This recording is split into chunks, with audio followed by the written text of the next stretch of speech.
Hello everybody, this is Dee and welcome to my channel, Dee Plans and Budgets. Thank you so much for being here. I am saying hello because I'm home. Yay! For those of you who are newer, I just got back from my trip to Italy.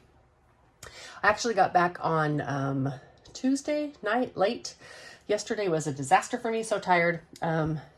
Still didn't sleep well last night, but I'm hanging in there.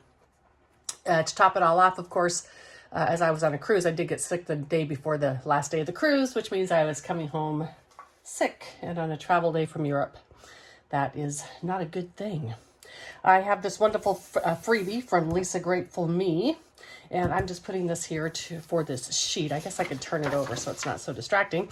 Although, please go check out Lisa Grateful Me. She has a whole set of these. I say just the medical fund, but she has a whole set of these, and I love them. I'm going to be adding them to some of my challenges next year. Anyhow, so I thought I would do two things in this video. I am going to talk about my expenditures for the Italy trip. As many of you know, it took me, I think, a little over a year, about a year and a half. I saved $6,000 for this trip. And I'm going to go through with you some of the expenditures that I had. I would like to note that on this trip, I went with my family. And my family's philosophy was they were going to go and they were going to have Airbnbs and rental cars anyhow. So it was not necessary for me to pitch in. It was a priority of me to help and to pitch in with these things, but it was not necessary. So I had decided before going that anything I had left over in my budget, I was just going to give to them to equal out the $6,000 because I was comfortable spending every penny of it. And in the end, you'll see what I ended up giving them, and it would have cost me so much more had I just been sharing the cost with someone or something like that. Anyhow, I'm going to be putting up pictures throughout the video after I go through the spending, and then I'm going to talk a little bit about my experiences. Let me see if I can zoom in a little bit more. Then I have to go down. Hopefully I won't forget to zoom out. There's really no need to hide this. Okay, so when I first got to Europe, I went to the ATM, and we went to Sicily first, and then Sorrento or the Amalfi Coast, and then we're on a cruise for a week. I went to an ATM machine, and I got out $500 US cash, which ended up being 400 euro. That cost me $500, and that 400 euro was what I spent.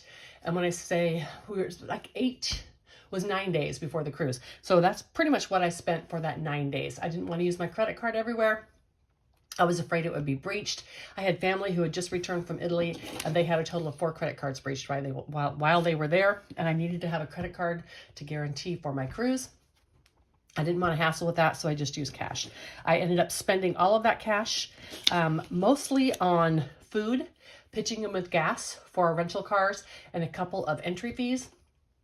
And when I say food, a lot of that was at grocery stores because we were in Airbnbs where I could cook, but some meals out, etc. So $400 in a total of 9 days is not bad. And that's what I said, that's what I spent it on, was miscellaneous food, fuel, etc. For cruise week on the ship, I spent a total of $300 for shore excursion tips, a few extra expenses. That brought my total while I was there for $800. And then on the credit card, $489.74.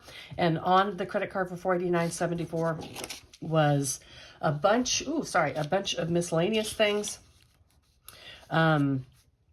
including, again, more food, airport food, entries into places, so much the same. So basically 400 and 489 for $889.74 was the total amount that I spent on different things. This includes gifts I got for people, entry fees into places, fees for like being on beaches, etc.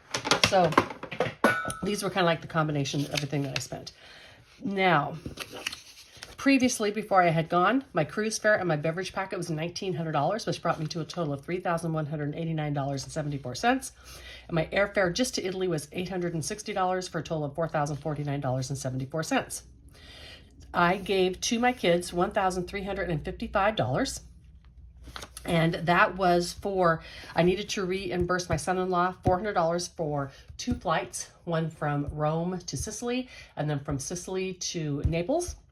And that was to reimburse that, and then the rest of it to help pitch in with the money they spent on rental cars and in the Airbnbs, etc.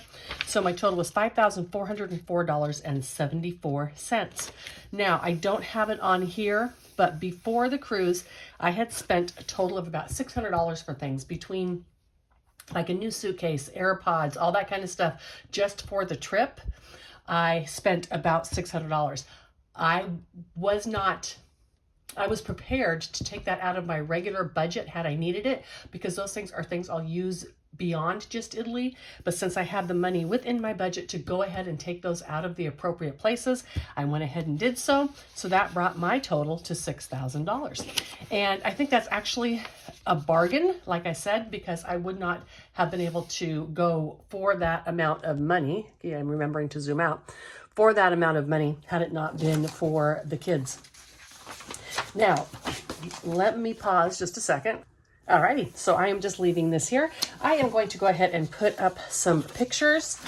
I'm not going to try to necessarily mention the individual places because I'm not sure what order I'm going to put them in, but I will tell you that we started in Sicily. We spent 4 days in Sicily. We stayed in an amazing Airbnb that overlooked the ocean, and it was off the regular high, like Palermo area, which was just a madhouse.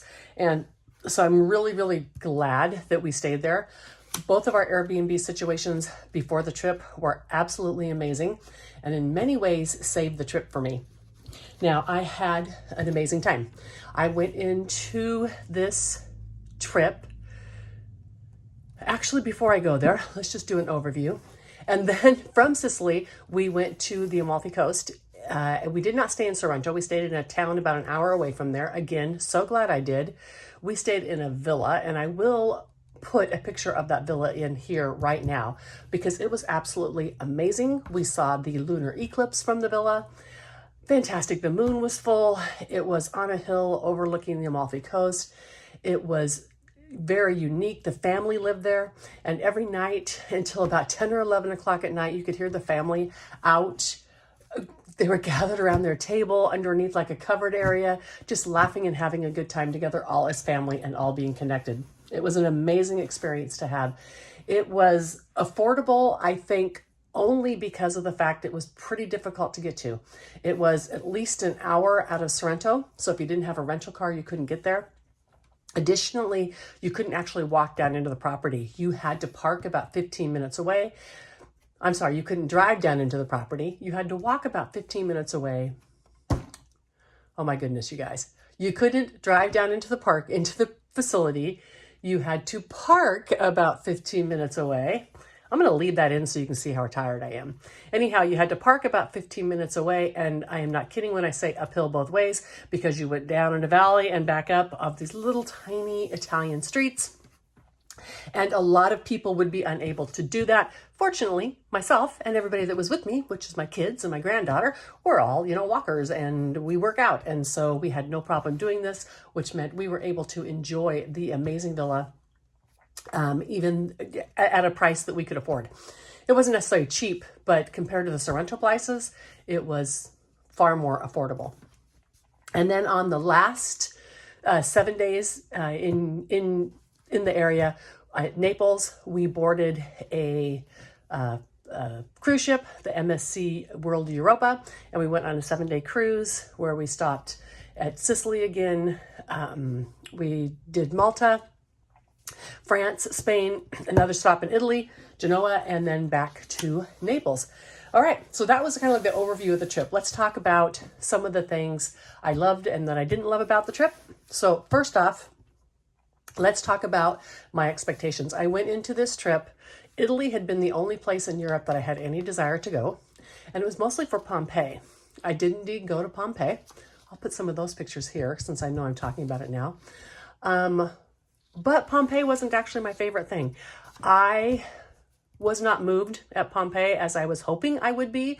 It's really cool to be in a place that is so old, but it is so commercialized. And I'm telling you, they allowed dogs in Pompeii. To go into this place where almost 2,000 people died, and to have it be literally our anthropological history frozen in time. It's been being excavated for over 200 years, and to see people walking their dogs around and letting them do their business on the streets of this ancient city, it absolutely broke my heart. Now, we did hire a guide, which was fantastic. He was fantastic. And I will say the one thing that blew my mind about Pompeii is understanding the vastness of it. Until you are there, you just don't understand how vast that city is. It was a city of about 20,000 people. So think of any modern city today with the houses, the city center, etc. It was that big. It was amazing. I was also really happy with the fact that they're leaving 1/3 of it unexcavated for the future, because as they excavate it, it is deteriorating. And so they want to leave something for the future generations. I did not get a chance to go to the museum. I was with my kids and my granddaughter, and I'm just not sure that the archaeological museum would be a place that she would have felt happy being for, many hours. And that's fine. It's all about compromise when you travel with family. Now, I did enjoy some other amazing sites.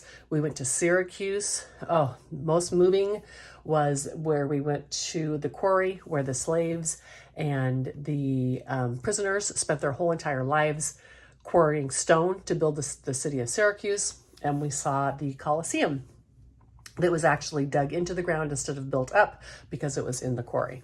We went to quite a few other archaeological places. When in Rome, the day before our flight flew out, we drove by, we saw all the usual things you see, the Colosseum, etc. And then we also went to St. Peter's Square, the Vatican Square, I'm sorry. And that was also amazing. So I went into this believing that it would be my one trip to Europe, because of Pompeii, I wanted to go, and you just hear about the Amalfi Coast and such. And I came out of the trip knowing that it was going to be my one and done trip to Italy. This is not to say I didn't have a good time. I found the 12-hour flight back to be far more tolerable than I had thought, but it's just not for me. Going to touristy places, going to cities. We did so much traveling around to restaurants. I don't eat any of that food, right? And so it's not that it's not an amazing place to go. It's the cost that it is and what you get to do. It's just not for me. So I was really happy going here because, number one, I can go to my eternal rest someday knowing that I tried and that I won't have regrets that I didn't try. Number two, it reaffirmed for me the way that I travel, the way that I love to travel. And also just reaffirmed for me that buying my RV was the correct choice for me, because I prefer to travel to beautiful places. And as beautiful as all the places were, they were no more beautiful than places I've seen right here in our wonderful country. So not to say I did not have a wonderful time, but will I go to Europe again? Perhaps if a group was going or some of my family moved over there. I won't say I would never go, but it's not a bucket list thing for me to continue doing. I will be very happy if this is the only European trip I ever go on.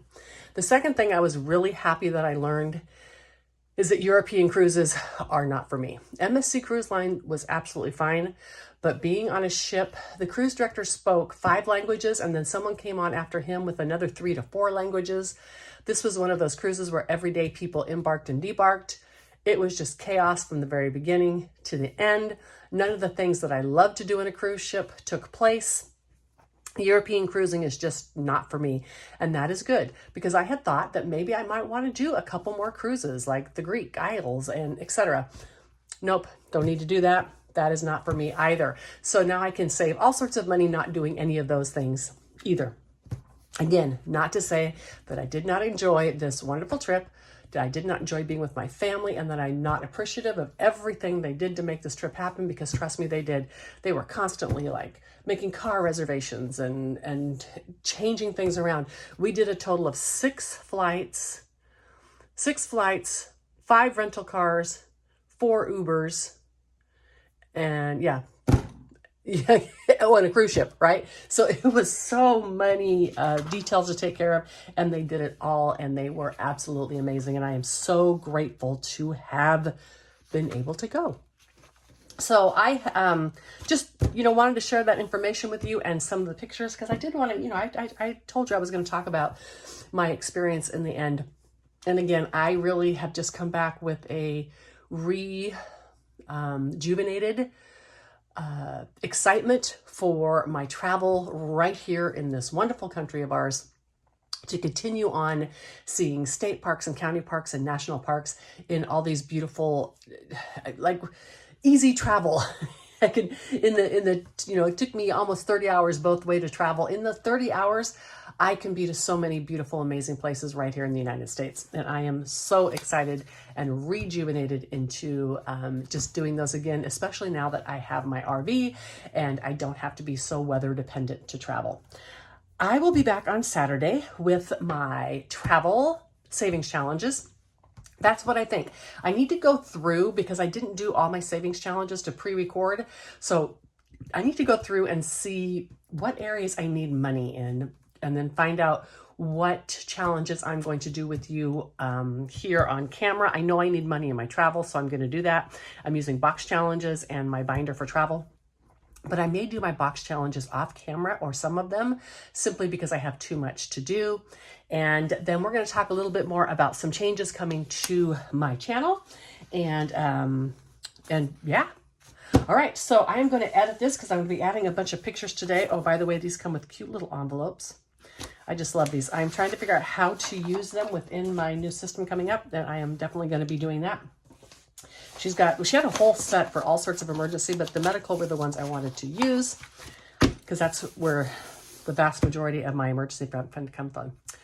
Anyhow, thank you so much for being here today, folks. I will see you again on Saturday with a savings challenge video. And until then, bye.